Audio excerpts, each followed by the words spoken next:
I'm running the world's highest marathon, the Everest Marathon, down from Everest Base Camp, 17,500 feet, down to a place called Namche Bazaar at 10,000 feet, through the Himalayas in Nepal. We were looking for a way to raise money for all of our missionaries. We wanted to take a big swing, and we wanted to do something that get attention from some people. There are a lot of unique challenges of taking on the world's highest marathon, running down from Mount Everest. Even just getting there is a huge challenge. So the whole project, I'll be gone for about 24 days. I'll be doing some ministry work along the way as I trek up to base camp, and I'll run it back down in a day. And so if all goes well, I'll be somewhere in the like 10 hours-ish range. That's my hope.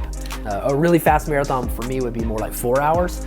But this particular marathon, I'm looking at maybe 10 to 12. And sometimes it's more, it's like 16, 17, but I'm hoping for 10 to 12 would be ideal. There's a lot of unique things by running the world's highest marathon. It'll be my first time running with trekking poles. It'll be my first time running with a backpack. It'll be my first time running in a place that's gonna be like a blizzardy type environment at the start and really hot at the end. So as you can imagine, a race that starts at 17,500 feet and finishes at 10,000 feet is pretty challenging. So I've been training a lot. And I've run a half marathon every month for 61 consecutive months. Taken on like a personal trainer. I started doing some weightlifting and some different strength work and stuff. So looking forward to it. It's gonna be a lot of fun, but a huge challenge. And if I'm honest, I'm a little bit more nervous actually about the fundraising than I am about the race. I'm pretty confident that I'm gonna be fine physically. I'm pretty confident I'm gonna be fine to do the race. And the real challenge for me, and the challenge I'm issuing to everybody else, is to be a part of our missions project and to help raise money and invest and do that. That's the part that really matters to me. When we launched Project Doxa was a way for us to fundraise and help equip people who are doing kingdom work all over the world. And so we have been involved in India, Nepal, Romania, Jordan, Bolivia, Japan, Mexico, a lot of other countries we can't really talk about online, Zambia, Zimbabwe, Botswana, South Africa, lots of places.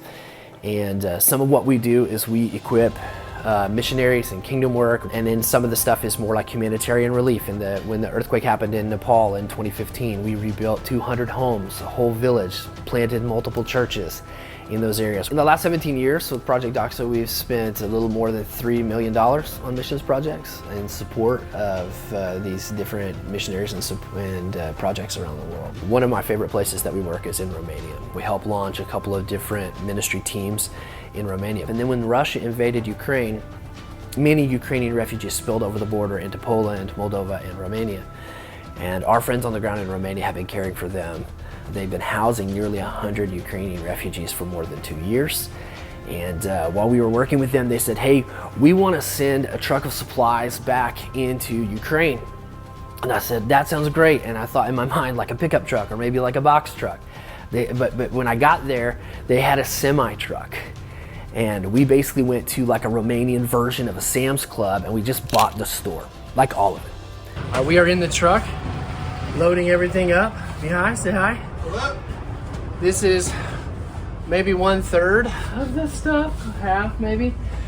45,000 plus pounds headed to Ukraine. Relief and supplies and groceries. And so you gotta love going to the store when your shopping list includes 17,000 diapers and 1,000 pounds of peas and 1,000 pounds of beans, 2,000 pounds of rice. So exciting times, and just keeping our work, getting this work done. But our guys in Romania, they were like, yeah, okay, let's do it again. And I thought, man, we exhausted every phone call I could. Like we cashed in every chip we could. But 3 weeks later, we did it again. And then again and again and again. And we sent more than 25 of those semi-trucks back into Ukraine over the last 2 years. So many that the Ukrainian government gave us land outside of Kyiv to start rebuilding homes, which maybe it's too early to rebuild homes. And so we've put 41 houses in Ukraine in the last 2 years. We also work in Zambia. We've been working with the same missionary couple. They work in a very kind of remote area, and he does a lot of discipleship and church planting with young men in the villages. And she leads a kids ministry that very often has 300 and 400 kids that are coming doing what amounts to like Vacation Bible School, ongoing life on life discipleship with them. We've helped build houses, we've helped drill wells there in Zambia. We support a ministry in Bolivia. And in Bolivia, our friends Jonathan and Kara, they pastor a church there that helps with lots of different orphanages. One of the things that they work on there is they help take care of the kids whose mothers are involved in prostitution. And so as a way to like keep their kids from kind of following in their mother's footsteps, they serve these kids, which is super awesome.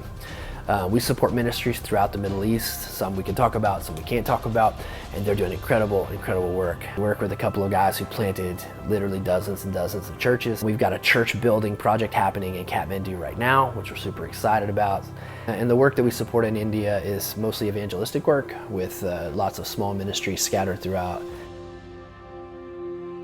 Miles for Missions is our 2024 fundraising project where we're trying to invest $250,000 into our missionary projects. So what we did is we asked all of our various partners all over the world, we asked them, give us a $1,000 project, give us a $3,000 project, or 5 or 10.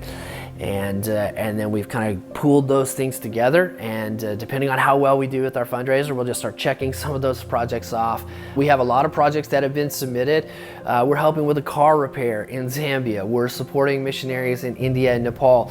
We're helping to build houses in Turkey. We're helping to build houses for Ukrainian refugees in Ukraine. We're going to drill some wells in Zambia. We're going to do some backpack projects where that we help fill backpacks for school kids that are orphans in Bolivia. So we've got a lot of different projects, and then we have a ton more that are kind of waiting, and it just kind of depends on kind of where we hit with our fundraising. You know, one of the reasons that we've taken on some of these kind of ambitious missionary projects is the fact that we told all of our missionaries, hey, dream big, trust the Lord, do great kingdom work. And they've kind of turned back around, and they've been doing that. And then they come back to us and they say, hey, you have to fund this.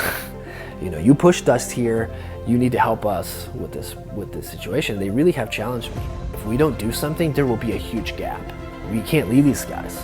We have to step it up with them. And so we're just trying to get as many people involved in our project as we can. We want to see many of these guys see their kingdom dreams happen this year. And we want to be a part of that. So we're really excited about it.